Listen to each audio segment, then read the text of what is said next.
Nancy, how's it going? Hi, good. How are you, Dominic? Good, thanks. It looks like we got the memo. Yeah, I like wearing pink. Only a real man can wear pink, you know. That's right. So how was it to work with the edge of the world? There was so much going on. What was it that attracted you to the role?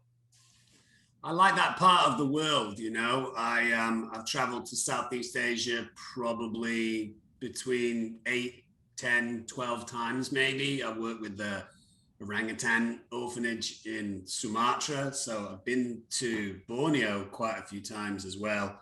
I like jungles, I like animals, I like the food there, I like the people. Um, Obviously, outside of all that, the script was something that was going to take me deep into that part of the world and immerse into that part of the world for, you know, a good few months. And I like immersive jobs. I like jobs where there's not that much acting required because you are in a jungle, you are sweating, and it is roasting hot, and all you have to do is show up. So where would the filming take place? We were in Sarawak, which is a province, kind of a borough almost of Borneo, which is obviously the largest island in Asia. Mm-hmm. Now, your character, from the beginning, I had a good feeling that his belief, his passion was not exactly with Lord James. Played the role of wanting to be supportive, but yet his heart being at home. Yeah, I think that's a good observation. I think Crookshank finds himself stuck between two worlds, really. You know, he is enamored with Borneo and the travel that they've made and the opportunities that present themselves with new cultures. And, you know, they're obviously treated very well in Borneo initially, but he also represents the kind of British Empire, you know, king and country, and he wants to have a cup of tea at 11 o'clock in the morning, and you know he wants them to speak English and things like that. And right in the middle of this kind of balancing act is his best friend and his employer, James Brooke. So I think he's stuck. Brooke immediately kind of just falls into the culture of Borneo and is swept away by the romance. And I think Crookshank is right in the middle. So I was consistently trying to play both sides, which is it's tricky as an actor, but it's always nice to have things to do when you're working instead of just saying lines and being there. Mm-hmm. And what was it like to work with Jonathan and OTTO, who were the ones that you worked with the most in scenes? Yeah, we had a great time. I mean, OTTO is a big football fan like me. He's an Arsenal fan, and I'm a Manchester United fan. So we talked about football a lot, and we watched football a lot, the two of us. Johnny's work I've enjoyed for a long time, and I was super happy to be working with him. He obviously always shows up and gives 100%. He had a lot of work to do, so we were just trying as hard as we could to support him. But it's like three Brits in a different part of the world, similar to what was going on with, you know, Brooke and his team in that time. So we're all eating bizarre foods and, you know, exploring the jungle and stuff, which I was always into. Anytime there was an animal situation in the jungle, I was always trying to be the person to pick up the animal and take it off to safety, or tell people that it wasn't going to kill you and stuff like that. I'm a fan of jungles and animals. You know? Is there a fun story you can tell us about you three? Well, I'm trying to think in terms of animals. We were supposed to start a scene in the middle of a jungle, kind of breaking through to a village that had been sacked. And we were supposed to start a scene on top of a bunch of ants. And one of the locals said, "Can't start the scene there. Those ants can kill you." And I love ants, and I know a lot about ants, and I've studied ants.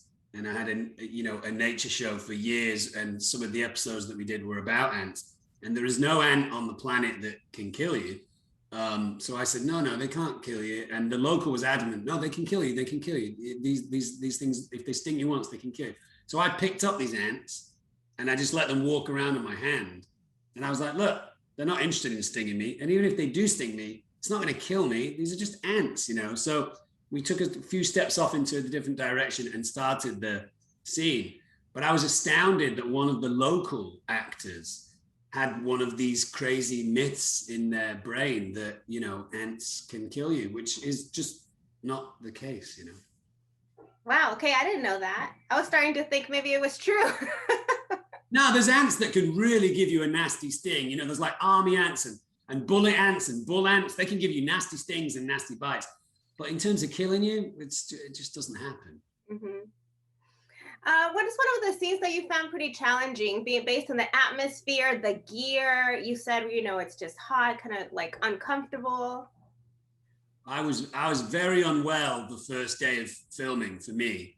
I'd come down with a pretty shitty head cold. So like high temperature, cough, sore throat, you know, smashing headache. And obviously when you're in 110 degrees temperature and massive amounts of humidity, that becomes compounded. So in the scene where, because obviously we shot out of order, in the scene where Brooke and Arthur wake up in the morning and come downstairs and he meets Fatima for the first time, and the king is kind of welcoming him and saying, you know, my home is your home, and we'll feed you and we'll organize a feast and stuff.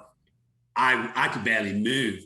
I was like sweating and I had this dress shirt on that was soaking wet. But I said to the director, let's just play it like that, because Crookshank, excuse me, Crookshank would be sweating and completely overwhelmed by what had gone on, and maybe he had a bad night's sleep. So in that scene, I can tell that I look terrible. I'm pale, I'm all washed out. So we did that scene, wrapped it about 2 or 3 in the afternoon. And then I was lucky, I was off the next day. So I slept for like almost 48 hours without too many breaks. By the time I came back on set, I was okay. Wow, that's amazing. And right now you mentioned the director. Yeah. What was it like to work with Michael Hussman? Yeah, Michael's great. I actually went to Italy that year and spent New Year's with him and his family just outside of Rome, which was beautiful. I was in Spain seeing my parents. My parents live in Spain, and then I flew to Rome, and we went up to a little village in the countryside and had a New Year's Eve party and hung out with his kids and watched movies and played games and stuff. You know, we got on really well, Michael and I. He was obviously very busy when we were making the film, so we didn't get that many opportunities to spend time with each other. But we did go for dinner. We did, you know, hang out and have some fun on set. He's a great director, very, got a great visual eye. You know, he sees beautiful things and shoots them very quickly. So it's fantastic working with him. And did he have to give you a stunt double for any of the scenes? Not sure. I mean, there were some scenes where there was so much activity going on. Yeah, I don't think so. I think in all the kind of battles and the wars and the skirmishes on boats and storming of fortresses, I think that was all me. I don't think I had a stunt double. As far as I remember, I mean, obviously when they cut my head off, that wasn't my actual head that had been cut off. Otherwise that would have given me another headache. I have that head. I have it downstairs. It's in my dining room. No way. I was going to ask you about the head. Yeah, so when we finished the film, I said to the art department, what are you going to do with the head? And they said, nothing. We'll just put it in storage, just put it in a cupboard and lock it away. And I said, well, can I have it? It's my head. And they said, yeah, if you want it, you can have it. So I took it on as hand luggage on the plane, which was great because I had it in like a little backpack. And when airport security said, what is that? I would say, it's my head. And they would go, what? And I would pull it out by the hair. They're like, okay, put it away. Like, oh God, I don't want to see it. I don't want to see it. But yeah, it's on my dining room table now. So that's cool. Oh, I wish I could see it. I should have brought it upstairs. Why would you have it in the dining table? Well, my living room is kind of full of animals and artwork, and it's always a bit messy in my living room, and I didn't want to put it in my kitchen. And I have a big dining room table, so it's kind of sat on a special kind of ornamental plate on my dining room table, almost as if it's the next thing that we're going to eat for dinner. Yeah, I kind of envision something like that. So it's part of the holiday gatherings. Yeah. I mean, I'm sure the eyeballs would be quite, you know, tasty and tender. So what was it like for the making of it? You just have to kind of get into a meditative state, really. They pour a very liquid kind of plaster of Paris thing down to the bottom of your neck. And then once that starts to set, they then take thicker bandages and they put it across your head, pushing pressure down onto all these areas to make sure that it follows the contours of your face. You breathe through your nose, you can't breathe out of your mouth. You can't see, obviously, because it's all covered. And you sit there for about 35 or 40 minutes and they let it dry. You can't hear anything because it's all over your ears as well. And then they cut it straight down the middle and crack yourself open. It feels like you're like becoming born when they crack you out of it.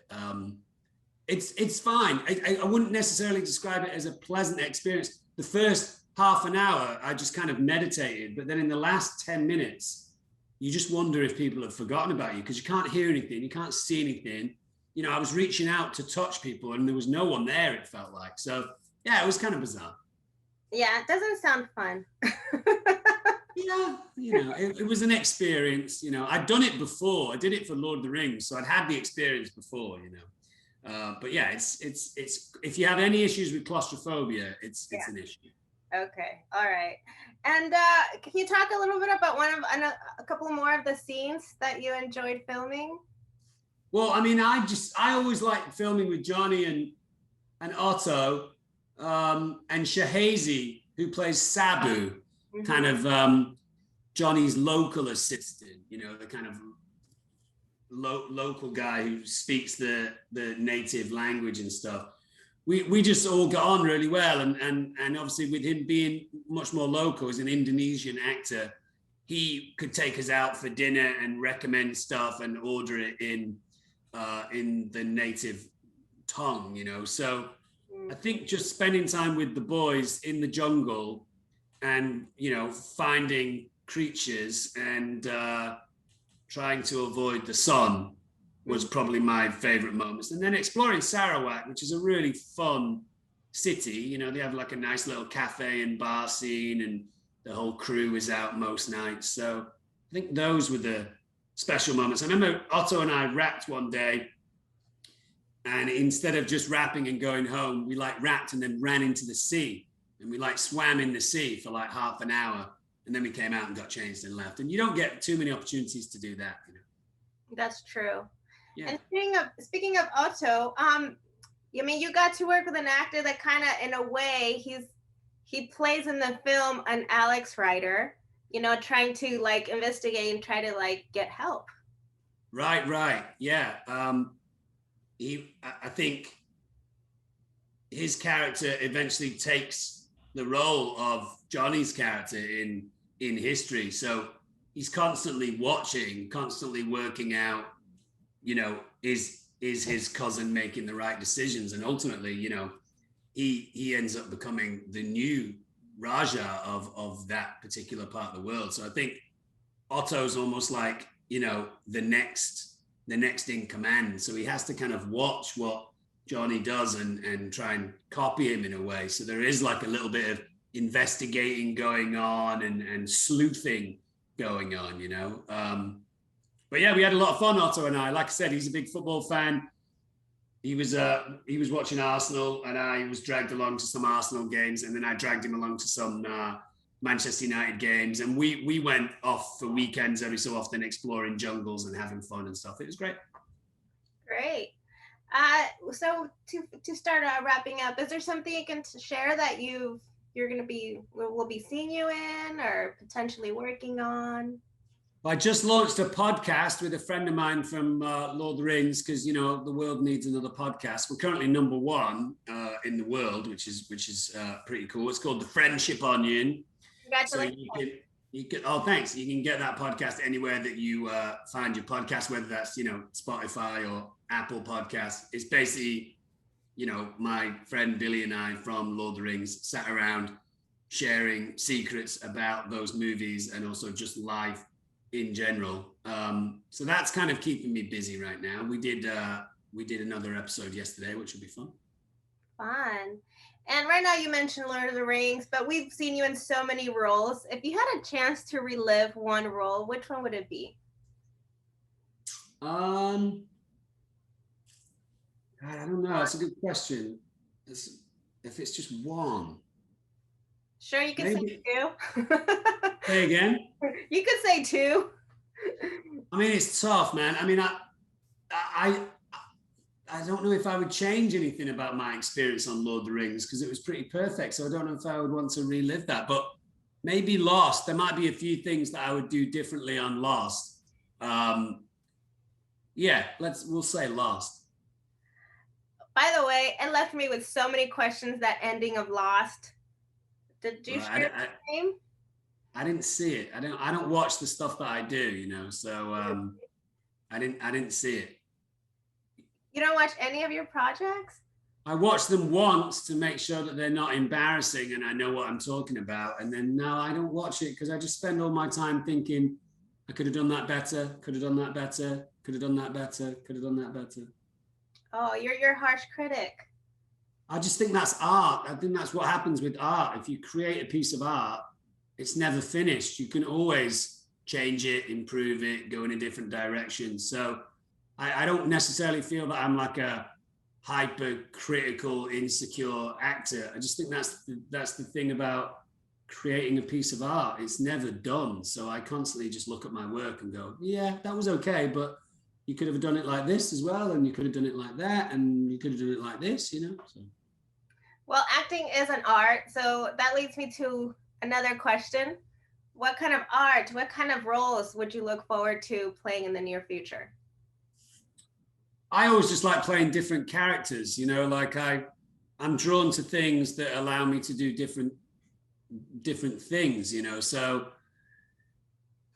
if I've played a good guy, then the next thing that I want to do is play a bad guy. If I've played someone who's complicated, I want to play someone who's simple, you know. So I don't necessarily kind of look for a science fiction role or a fantasy role or a drama role. I'm always just looking for characters that allow me to do something that I don't think I've presented to an audience yet, because my thing is not being pigeonholed. I don't want to get myself into a situation where people say, oh, that's a typical role that he would do. You know, I want to consistently change it up. So that's my thing with my agent, is I always just say, just send me something that's different from what I've previously done.